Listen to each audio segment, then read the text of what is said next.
नोरमा group, जो सोचता है वो करता है। आपके अपने सपनों का आशियाना।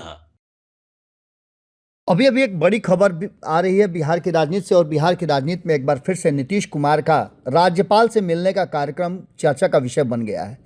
आपको बता दें कि अभी अभी जो हमारे पास सूचना आ रही है, उस सूचना के अनुसार नीतीश कुमार दिल्ली से पटना लौटे हैं, और दिल्ली से पटना लौटने के पहले जो बिहार की राजनीति में उथल पुथल मची हुई थी, और जिस तरह से हम चर्चा में लगातार कर रहे थे कि नए राज्यपाल के आने के बाद बिहार की राजनीति में आखिर क्या परिवर्तन होगा, क्या कुछ निकल करके सामने आएगा, इन सब बातों का धीरे धीरे करके अब पटाक्षेप होता नजर आ रहा है। दिल्ली में नीतीश कुमार की मुलाकात नहीं होना भारतीय जनता पार्टी के किसी विशिष्ट नेता से या प्रधानमंत्री नरेंद्र मोदी से, इस बात की भी चर्चा हो रही थी। तो वहीं दूसरी तरफ नीतीश कुमार के पटना से बाहर रहने के दौरान ही जो एक सीट था एमएलसी का, उसकी भी घोषणा हो चुकी है कि उसका चुनाव जो है इसी महीने जनवरी में हो जाएगा। इन सब के साथ साथ आपको बता दें कि लगातार बिहार की राजनीति में एक नई कहानी पल पल बदल रही है, और इस स्टोरी को कभी नीतीश कुमार लिखते हैं तो कभी विपक्ष लिखने लगता है, और अंत में भारतीय जनता पार्टी इस स्टोरी का क्लाइमेक्स लिखती है।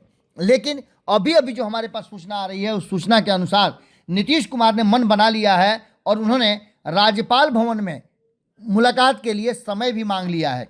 आपको बता दें कि इसको लेकर के कहीं ना कहीं अब नीतीश कुमार के साथ कौन कौन जाएगा, क्या कुछ होगा, क्या बातें होंगी, ये सारी बातें हम आपको वक्त के हिसाब से बताएंगे। लेकिन नीतीश कुमार का राज्यपाल से मिलने का समय मांगना कहीं ना कहीं एक चर्चा का विषय जरूर बना हुआ है। हालांकि समान प्रक्रिया भी हो सकती है, क्योंकि नीतीश कुमार की अनुपस्थिति में राज्यपाल ने कार्यभार ग्रहण किया है, और इस नए राज्यपाल को लाने के पीछे की कहानी भी बड़ा अजीब कही जा रही है। कहा यह जा रहा है कि ये अमित शाह के करीबियों में से एक हैं। हालांकि राज्यपाल का पद बहुत सम्मानित पद होता है, और इस पद के बारे में बहुत सारी बातें नहीं कही जाती हैं। राज्यपाल एक गवर्निंग बॉडी होता है, और ऐसी स्थिति में आपको बता दें कि नीतीश कुमार का दिल्ली से राताराती वापस आना, अपने सारे कार्यक्रम दिल्ली से कैंसिल करना, मुलाकातों का जो एक बना हुआ था शेड्यूल, उस शेड्यूल को भी निरस्त करते हुए नीतीश कुमार सीधे दिल्ली पहुंचे हैं। और दिल्ली से पटना आने के बाद नीतीश कुमार ने अभी तक अपनी चुप्पी नहीं तोड़ी है।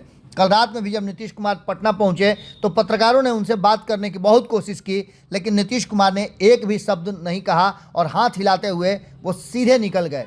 अब जो वर्तमान परिस्थिति बनी है, और जो बिहार की राजनीति में लगातार चर्चाएं हो रही हैं, एक तरफ जहां बीपीएससी स्टूडेंट लगातार हंगामा कर रहे हैं, अपनी मांगों पर अड़े हुए हैं, वहीं दूसरी तरफ नीतीश कुमार के पटना आने का कारण बताया जा रहा है कि वो छात्रों के आंदोलन को लेकर के ही पटना लौटे हैं, कि इस आंदोलन में बातचीत करके आगे की रणनीति और तय की जाए कि क्या इस पर किया जा सकता है। तो वहीं आपको बता दें कि नीतीश कुमार के एकदम बिल्कुल उसी अंदाज में सब कुछ हो रहा है जैसा कि पिछले साल हुआ था, और नीतीश कुमार ने 29 तारीख को दिल्ली में एक बड़ा फैसला लिया था। उस फैसले का असर देखने को मिला था 28 जनवरी को। लेकिन इस बार आज ही जब दिल्ली से लौट करके नीतीश कुमार ने राज्यपाल से मिलने का समय मांगा, तो यह चर्चा शुरू हो गई है। नीतीश कुमार की मुलाकात क्या रंग दिखाएगी, या फिर यह सामान्य मुलाकात है?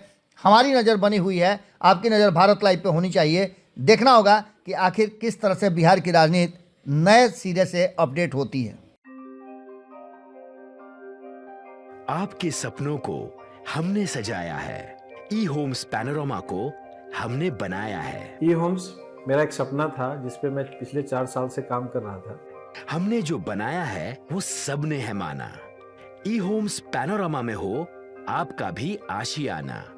और फाइनली हमने 2021 में इस प्रोजेक्ट को लॉन्च किया। बहुत लोग अप्रिशिएट कर रहे हैं कि पूर्णिया जैसे शहर में, बिहार के, एक तो बिहार की बात करें उसमें भी पूर्णिया जैसे छोटे जगह में इस तरह का लाइफस्टाइल देना, ये सुन के हम लोगों को बहुत अच्छा लगता है। ई होम्स में हमने कुछ और भी किया है, जैसे हम जिस जगह में रह रहे हैं हमारे फैमिली सिक्योर हो, उनको सिक्योरिटी का ध्यान में रखा है।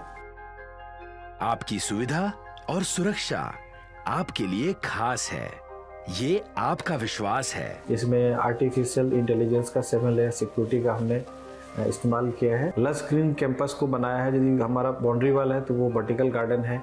ये जितनी भी फैसिलिटी होता है एक इंटरनेशनल टाउनशिप में, ई होम्स है, ये हम लोग विश्वास नहीं कर पा रहे हैं। जो भी हमारे मित्र, दोस्त या जो भी हमारे बाहर के बाहर आते हैं, तो हम लोगों को बहुत अच्छा सुनने को मिलता है और बहुत अच्छा क्रेडिट मिल रहा है। वो सारा हमने सिर्फ एक बिल्डिंग नहीं बनाया, हमने एक बहुत अच्छा लाइफस्टाइल दिया ई होम्स में, और मेरा एक सपना था जिसको मैं आज फुलफिल होते हुए देख पा रहा हूँ।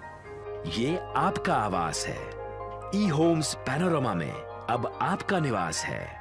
ई homes Panorama, luxurious lifestyle redefined. Panorama group, जो सोचता है वो करता है। अगर ये वीडियो पसंद आई और वह बिहार के राजनीति और बिहारियत से सरोकार रखेनी तो सब्सक्राइब बटन दबा के चैनल के सब्सक्राइब कर ली। ओजे एगो घंटी बा, ओकरा बटन दबा देला से कुल सटीक और मारक खबर रुआ मुफ्त में मिल जाई।